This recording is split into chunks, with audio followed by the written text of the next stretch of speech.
Hello friend, आज हम इस वीडियो में बात करने वाले हैं ज्योग्राफी के कुछ ऑब्जेक्टिव क्वेश्चंस को लेकर के आए हैं। उसके बारे में हम चर्चा करेंगे। जैसे कि आप लोगों का एग्जाम भी नजदीक आ गया है। 17 फरवरी से आप लोगों का एग्जाम होने वाला है और इसी तरह से कुछ कुछ ऑब्जेक्टिव क्वेश्चंस हम लोग डिस्कशन करेंगे। तो आज हम लेकर के आए हैं ज्योग्राफी का फर्स्ट चैप्टर, भारत संसाधन एवं उपयोग। भारत संसाधन एवं उपयोग लेकर के आए हैं। इसमें टोटल 53 क्वेश्चन है दोस्तों। ये जो है सभी को वीवीआई सब क्वेश्चंस लिए हैं, चूज करके वीवीआई सब क्वेश्चंस दिए गए हैं। इसमें से बात कर लेंगे मैट्रिक परीक्षा 2022 में पूछे जाने वाले सभी संशोधित प्रश्न, यानी कि जितना हो सके संशोधित किए हुए प्रश्न है। तो चलिए दोस्तों, आज हम आगे बढ़ते हैं अपने टॉपिक की ओर। इस चैप्टर के बारे में कुछ हम जान लें। संसाधन होता क्या है दोस्तों? संसाधन वो होता है जो कि हमारी आकांक्षा हो, यानी कि हमारी आवश्यकताओं की पूर्ति करे। जो हमारी आवश्यकताओं की पूर्ति करते हैं उसे संसाधन कहते हैं। वास्तव में जैसे में ले लीजिए, खेत हो गया, कुर्सी हो गया, खनिज पदार्थ हो गया, ये सब हमारी आवश्यकताओं की पूर्ति करती है। बसें हो गया, ये सब हमारी आकांक्षाओं की पूर्ति करती है। हमारी जैसे हमको पटना जाना है, तो पटना जाने के लिए हमें एक बस की आवश्यकता होती है, वो हमारी आवश्यकता की पूर्ति करती है, यानी कि वो मेरे लिए संसाधन है। जो मनुष्य की आकांक्षाओं का पूर्ति करे उसे संसाधन कहते हैं। संसाधन दो प्रकार के होते हैं, एक प्राकृतिक और एक मानवकृत। प्राकृतिक वो होता है जो प्रकृति से प्रदत्त होते हैं हमें, जैसे में वन हो गया, वन से हमें लकड़ियां प्राप्त होते हैं। भूमि हो गया, भूमि को किसी ने बनाया नहीं। बस हो गया, बस मानवकृत में आ जाएगा, क्योंकि उसका निर्माण मनुष्य ने खुद से किया है। मैं सबसे पहला क्वेश्चन है मेरा, सोपानी कृषि। सोपानी कृषि किस राज्य में प्रचलित है? उत्तराखंड में प्रसिद्ध है। सोपानी कृषि किस राज्य में? उत्तराखंड में प्रसिद्ध है। सीमेंट उद्योग, सीमेंट उद्योग का सबसे प्रमुख कच्चा माल क्या होता है? सीमेंट उद्योग जो हो रहा है उसमें जो कच्चा माल का प्रयोग किया जाता है वो चूना पत्थर का प्रयोग किया जाता है दोस्तों। किसका? तो चूना पत्थर का। इसका ए राइट आंसर हो जाएगा। और तीसरा क्वेश्चन है, किस खनिज को उद्योग की जननी माना गया है? यानी कि किस खनिज के द्वारा किसी भी उद्योग को चलाया जाता है? प्रमुख बेसिक चीज क्या है किसी भी उद्योग का? तो वो दोस्तों हो जाएगा आपका लोहा। चाहे कोई भी उद्योग हो उसमें लोहा की आवश्यकता होती है। तो सोना की आवश्यकता नहीं पड़ती है। सोना लगाएगा तो उसका कंपनी ही बढ़ जाएगा। तांबा का भी आवश्यकता उतना नहीं पड़ता है, मैग्नीज का भी उतना आवश्यकता नहीं पड़ता है। चौथा नंबर का क्वेश्चन है, इनमें से कौन आधात्विक खनिज का उदाहरण है? इनमें यानी कि कौन ऐसा खनिज है जो कि धातु नहीं है? तो वो हो जाएगा दोस्तों आपका अभ्रक।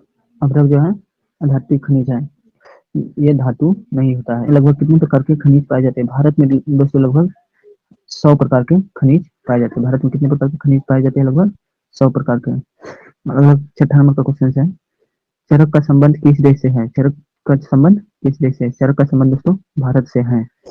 सातवां नंबर का क्वेश्चन है, भारत का प्रथम तेल शोधक कारखाना कहाँ स्थित है? भारत का प्रथम तेल शोधक यानी कि तेल का जो शोधन होता है उसका कारखाना सबसे पहले कहाँ पर स्थित किया गया? तो वो हो गया, वो आपका हो जाएगा दोस्तों डिगबोई। मरुस्थलीय मृदा का विस्तार निम्न में से कहाँ है? कहाँ पर मरुस्थल है? मरुस्थलीय मृदा का विस्तार कहाँ है? राजस्थान में। यहाँ पर बारिश की संभावना बहुत कम होती है और यहाँ पर रेगिस्तान अधिक होते हैं। पानी पीने के लिए कुएं तालाब का प्रयोग किया जाता है। वर्षा का पानी इकट्ठा करके तब पिया जाता है। तो अगला क्वेश्चन है, काली मृदा का दूसरा नाम क्या है? तो दोस्तों काली मृदा का दूसरा नाम होता है रेगुर मृदा। क्या होता है? रेगुर मृदा। ये ये काली मृदा महाराष्ट्र में पाया जाता है, जिसमें कि कपास की खेती की जाती है। अधिकतर कपड़े जो है, ऊनी कपड़े जो अभी आते हैं वो कपास से ही कपड़े बनते हैं। जो कपास का उत्पादन कहाँ होता है? वही महाराष्ट्र में होता है दोस्तों का। प्लास्टर ऑफ पेरिस किससे बनाया जाता है? प्लास्टर ऑफ पेरिस किससे बनाया जाता है? जिप्सम से बनाया जाता है। किससे दोस्तों? जिप्सम से बनाया जाता है। अगला 11वां नंबर का क्वेश्चन है, एल्यूमिनियम बनाने के लिए किस खनिज का आवश्यकता पड़ती है? बॉक्साइट की आवश्यकता पड़ती है। किसकी दोस्तों? बॉक्साइट की आवश्यकता पड़ती है। तो अगला 12वां नंबर का क्वेश्चन है, इनमें से कौन लौह युक्त खनिज का उदाहरण है? ऐसा कौन सा खनिज है जिसमें कि लोहा प्रयोग बनाता है? ये आपका हो जाएगा दोस्तों मैग्नीज। क्या हो जाएगा दोस्तों? मैग्नीज हो जाएगा। अभ्रक की बात करें तो ये धातु नहीं है, इसमें लोहा भी नहीं पाया जाता। बॉक्साइट जो है कोयले का अयस्क है। जहाँ तक कि हम लोग जानते हैं कोयला ईंधन के रूप में प्रयोग किया जाता है, इसमें लोहा का मात्रा नहीं रहता। चूना पत्थर जो सीमेंट के लिए प्रयोग होता है इसमें भी लोहा नहीं पाया जाता है। मेढक के प्रजनन को नष्ट करने वाला रसायन कौन सा है? मेढक का जो प्रजनन होता है, मेढक जो फसल को नष्ट कर देता है, उसके लिए एक रसायन आता है जो कि उसके प्रजनन को भी नष्ट कर देता है। उसका नाम है एड्रीन। एड्रीन जो है वो मेढक के प्रजनन को ही नष्ट कर देता है। और 14वां नंबर का क्वेश्चन है, समुद्री क्षेत्र में राजनीतिक सीमा के कितनी किलोमीटर तक संपदा निहित है?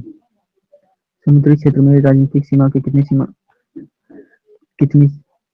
किलोमीटर तक संपदा निहित है? तो ये हो जाएगा 19.2 किलोमीटर तक। अगला 15 नंबर के क्वेश्चन है, बिजली के बल्ब के फिलामेंट बनाने में किसका प्रयोग होता है?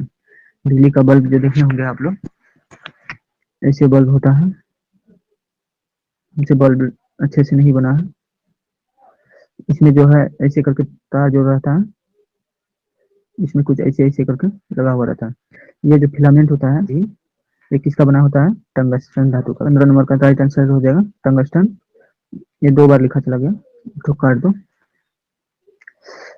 16वां नंबर का क्वेश्चन है, किस खनिज में भारत सुसंपन्न है? लोहा से सुसंपन्न है, भारत में लोहा की पूर्ण मात्रा है। अगला 17 नंबर का क्वेश्चन है, कौन सी मृदा कपास की खेती के लिए सर्वोत्तम मानी जाती है? अभी तुरंत ही बताया है दोस्तों, महाराष्ट्र में जो काली मृदा पाया जाता है जिसका नाम रेगुर मृदा है, दूसरा नाम जो काली मृदा जो है कपास की खेती के लिए सर्वोत्तम माना गया है। कौन तो दोस्तों, सी नंबर इसका आंसर राइट आंसर हो जाएगा। तो 18वां नंबर का क्वेश्चन है, यूरेनियम का प्रमुख उत्पादक स्थल है? यूरेनियम का जो है प्रमुख उत्पादक स्थल कहाँ पर है? जादूगोड़ा में है। इसका डी राइट आंसर हो जाएगा। उड़ीसा किस खनिज का सबसे बड़ा उत्पादक है? मैग्नीज का सबसे बड़ा उत्पादक राज्य है। अगला है, संविधान का धारा 21 का संबंध है?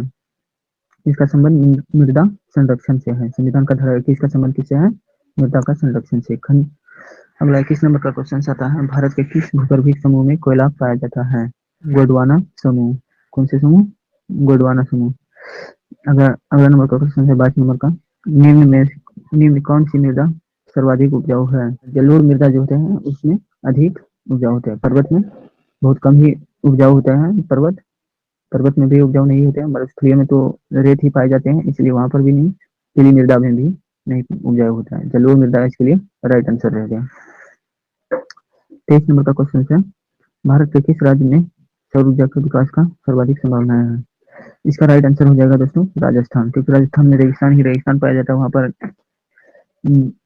वहाँ पर जो टेम्परेचर है बहुत अधिक होता है, और वहाँ पर बरसात का भी उतना खतरा नहीं रहता है। वहाँ पर सौर ऊर्जा आराम से उत्पादन किया जा सकता है। बादाम पहाड़ किस खनिज के उत्पादन के लिए प्रसिद्ध है?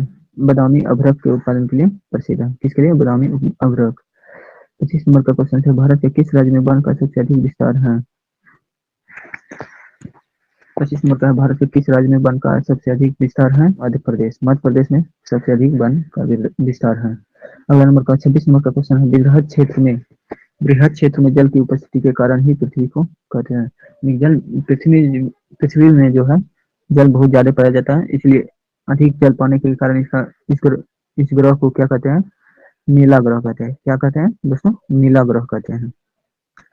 27 नंबर का क्वेश्चन है, दक्षिण भारत की सबसे बड़ी नदी घाटी परियोजना क्या है? तो दक्षिण भारत की सबसे बड़ी नदी घाटी परियोजना क्या है? तुंगभद्रा। डाकुओं का अर्थव्यवस्था का संबंध है? डाकुओं का अर्थव्यवस्था का संबंध है संसाधन के विदोहन से। किसे? संसाधन के विदोहन से। अगला नंबर 29 नंबर का क्वेश्चन है, कला लोहा किसे कहा जाता है? कला लोहा किसे कहा जाता है? मैग्नेटाइट को कहा जाता है दोस्तों। किसको कहा जाता है? मैग्नेटाइट को। अगला 30 नंबर का क्वेश्चन है, विश्व पर्यावरण दिवस कब मनाया जाता है? विश्व पर्यावरण दिवस 5 जून को मनाया जाता है। कब दोस्तों? 5 जून को मनाया जाता है। निम्नलिखित में किस खनिज का भारत निर्यात नहीं करता है? भारत किस खनिज का निर्यात नहीं करता है? तो हो जाएगा दोस्तों गंधक।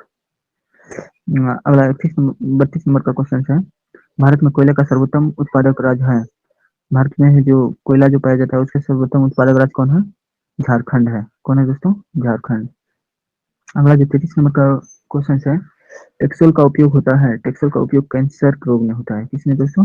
कैंसर रोग में होता है। अगला 34 नंबर का क्वेश्चन है, सर्वोत्तम कोयले का प्रकार कौन सा है? सबसे सबसे अच्छा प्रकार कोयला का कौन सा है? वो होता है एंथ्रासाइट। एंथ्रासाइट का सर्वोत्तम प्रकार है लोया होता है। कोयले जो है 4 प्रकार के होते हैं। एक होता है एंथ्रोसाइट, दूसरा पीट कोयला, तीसरा बिटुमिनस, तीसरा चौथा लिग्नाइट। 4 प्रकार के होते हैं। और 35 नंबर का क्वेश्चन है, कोयला किस प्रकार का संसाधन है? कोयला जो है अनवीकरणीय संसाधन है। कौन है? अनवीकरणीय संसाधन। अगला प्रश्न है 36, किस राज्य में खनिज तेल का विशाल भंडार है? असम। इसका राइट आंसर असम हो जाएगा। ऊर्जा, सौर ऊर्जा निम्नलिखित में कौन सा संसाधन है? पुनः पूर्ति योग। इसका राइट आंसर बी हो जाएगा, पुनः पूर्ति योग। तट रेखा से कितने किलोमीटर क्षेत्र का सीमा अपवर्जक आर्थिक क्षेत्र कहलाता है? 38 नंबर का क्वेश्चन है, तट रेखा से कितने किलोमीटर के सीमा क्षेत्र को अपवर्जक आर्थिक क्षेत्र कहते हैं? वो हो जाएगा दोस्तों 200 एनएम। 200 एनएम। 39 नंबर का क्वेश्चन है, पेट्रोलियम किस प्रकार का संसाधन है? पेट्रोलियम किस प्रकार का संसाधन है? अनवीकरणीय संसाधन। पंजाब में भूमि निम्नीकरण का मुख्य कारण है? पंजाब में जो है भूमि का नीचे की तरफ दबना, उसका मुख्य कारण क्या है?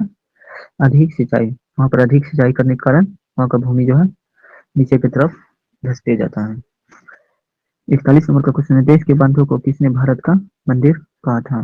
वो इसका आंसर हो जाएगा दोस्तों पंडित नेहरू। क्या हो जाएगा? पंडित नेहरू। भाखड़ा नंगल परियोजना किस नदी पर अवस्थित है? भाखड़ा नंगल परियोजना दोस्तों वो सतलज नदी पर अवस्थित है। घर में अति जल दोहन से किस तत्व का संशोधन बढ़ा है? आर्सेनिक। क्या हो जाएगा दोस्तों? आर्सेनिक। 44 नंबर का क्वेश्चन है, प्राणियों के शरीर में कितना प्रतिशत जल की मात्रा निहित है? तो इसका राइट आंसर हो जाएगा 65%। 65% प्राणियों के शरीर में पानी की मात्रा होती है। 45 नंबर का क्वेश्चन है, प्राकृतिक गैस किस खनिज के साथ पाया जाता है? प्राकृतिक गैस किस खनिज के साथ पाया जाता है? तो इसका राइट आंसर हो जाएगा पेट्रोलियम। पेट्रोलियम के साथ प्राकृतिक गैस पाया जाता है। 46 नंबर का क्वेश्चन है, निम्न में से कौन बिहार का प्रमुख नदी घाटी परियोजना है? इनमें से कौन बिहार का प्रमुख नदी घाटी परियोजना है? तो इसका हो जाएगा राइट आंसर सोन नदी। सोन नदी घाटी जो है बिहार का प्रमुख नदी घाटी परियोजना है, क्योंकि ये बिहार में है। एशिया का सबसे बड़ा परमाणु विद्युत केंद्र क्या है, कहाँ है? तो वो है तारापुर।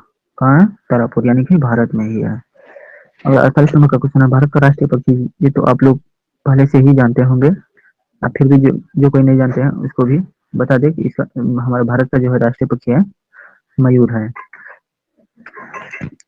और राष्ट्रीय पशु जो है वो है बाघ। राष्ट्रीय पशु क्या है? बाघ। इनमें कौन सा जीव है जो केवल भारत में ही पाया जाता है? इनमें कौन सा जीव है जो कि भारत में ही सिर्फ पाया जाता है? वो है जगह डॉल्फिन। डॉल्फिन जो है सिर्फ भारत में ही पाया जाता है और कहीं भी नहीं पाया जाता है। निम्न में से कौन लॉ एल्स का एक प्रकार है? इनमें से कौन एक लॉ एल्स का प्रकार है? तो इसका राइट आंसर हो जाए, अभी तुरंत ही बताया है दोस्तों, एंथ्रासाइट किसका प्रकार है? कोयले का सर्वोत्तम है। और बिटुमिनस भी कोयले का ही प्रकार है। तो ये दोनों तो नहीं हो जाए, नहीं हो सकता। बच गया कौन? हेमेटाइट। हेमेटाइट लोहे का अयस्क है। 51 नंबर का क्वेश्चन है, भारत में किस स्थान पर पहला परमाणु ऊर्जा स्टेशन स्थापित किया गया? तो भारत में सबसे पहला परमाणु ऊर्जा स्टेशन तारापुर में स्थापित किया गया। और 52 नंबर का क्वेश्चन है, कौन सा ऊर्जा स्रोत अनवीकरणीय है? कौन सा ऊर्जा स्रोत अनवीकरणीय है? तो इसका राइट आंसर हो जाएगा दोस्तों कोयला। तभी से हम लोग पढ़ते आ रहे हैं कोयला। मुंबई हाई क्यों प्रसिद्ध है? मुंबई हाई जो है तेल शोधन कारखाना हेतु प्रसिद्ध है दोस्तों। किसके लिए? तेल शोधन कारखाना हेतु। तो इसी तरह से मेरा सारा क्वेश्चन खत्म हुए। और आप लोग चाहते हैं कि इसी तरह के और भी अपडेट पाए तो मेरे व्हाट्सएप ग्रुप में जुड़ सकते हैं। पीडीएफ का लिंक मैं डिस्क्रिप्शन में दे दूंगा और उस पीडीएफ को डाउनलोड करके आप लोग पढ़ सकते हैं, अच्छी तैयारी कर सकते हैं। और यहाँ पर मेरा व्हाट्सएप ग्रुप का लिंक दिया हुआ है, जो भी अपडेट आते रहेगा वो सब मैं बताते जाएंगे। यहाँ पर यूट्यूब का लिंक है और ये है मेरा व्हाट्सएप नंबर और ये है मेरा ईमेल आईडी। आप किसी भी तरह से संपर्क कर सकते हैं। थैंक यू दोस्तों।